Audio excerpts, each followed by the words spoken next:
Welcome, guys, to the JB podcast. Today we're going to be talking about the 2016 Basketball Hall of Fame inductees. I'm Jag. And I'm Bryce.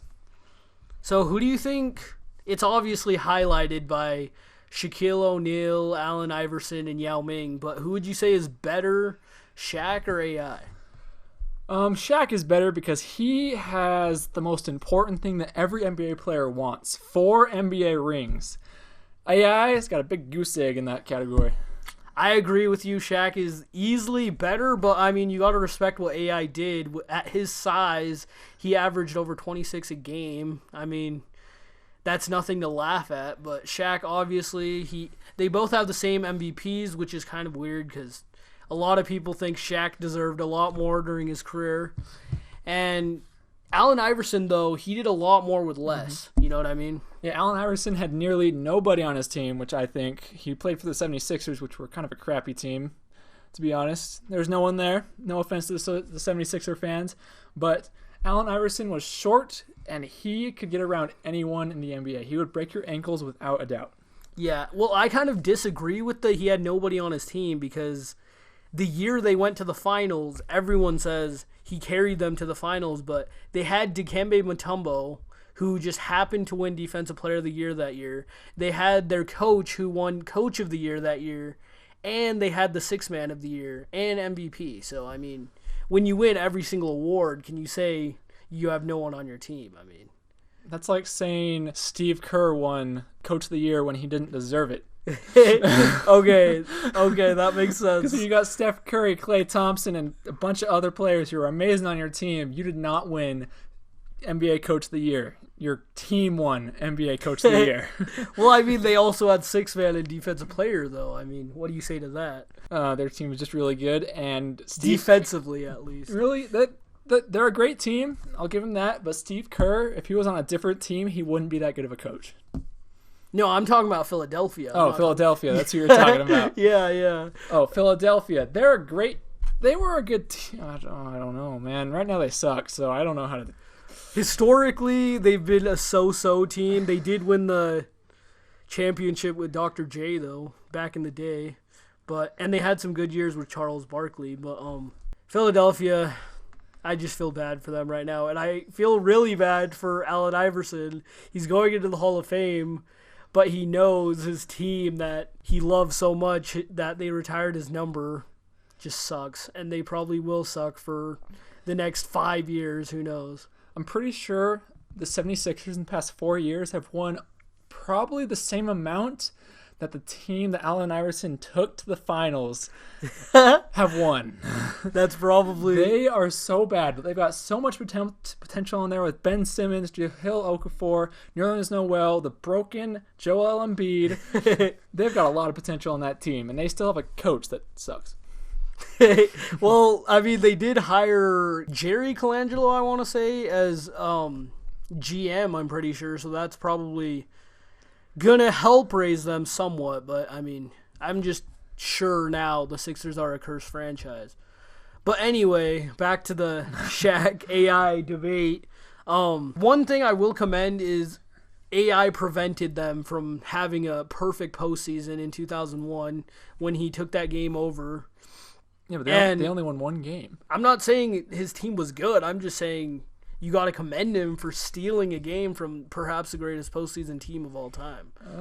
I guess you could say that. Let's talk about who else is in the Hall of Fame this year, Jag. We got Yao Ming, the Big China, as most people would call him in the NBA. 7'6", one of the tallest players to play. Honestly, I feel like he shouldn't be in the Hall of Fame. That's my opinion.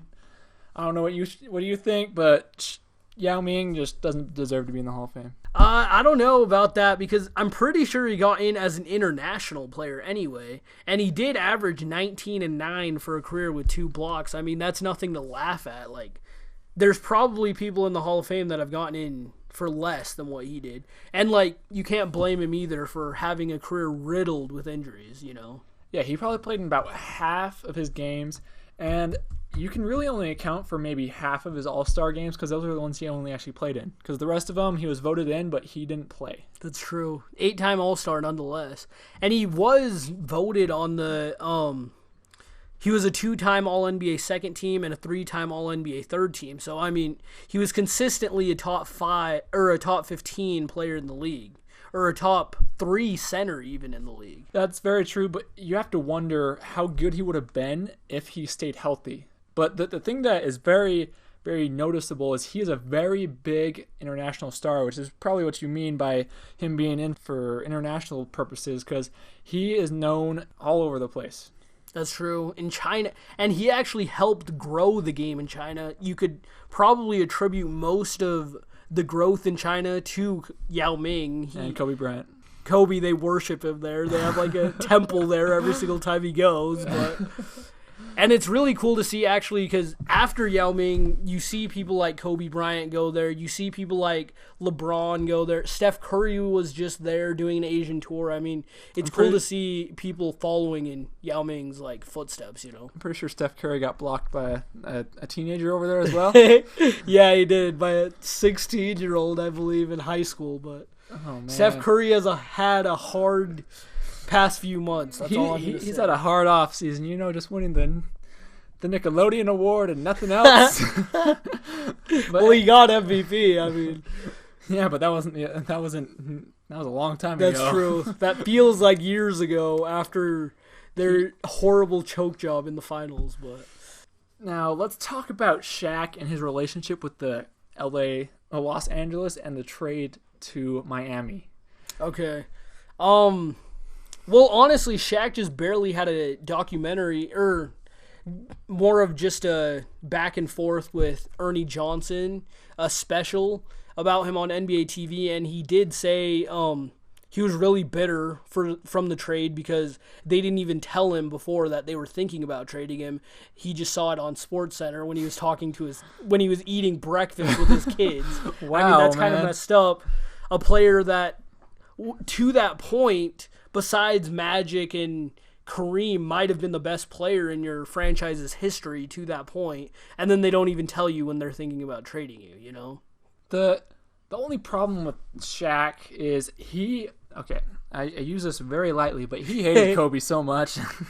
Him and Kobe had one of the worst relationships I've ever seen on a basketball floor, besides Kobe Bryant and Dwight Howard. Yeah, well, the funny thing is, he even said afterwards, he's like, I didn't realize what I had. And like that, they won a 3-peat, and they're both no doubt Hall of Famers, but they might be one of the biggest what-if stories in NBA history as well, because could they have won 6 or 7 championships? True. Because he got traded to Miami. He was riddled with injuries in Miami, but he did have one good season where he won with D-Wade, and that was in 2006. That's true. And one thing I just think is weird is LA trades their best player for the past 8 years the year after they lose the finals. I mean, that's just kind of weird, but they rode with Kobe. He had some great seasons.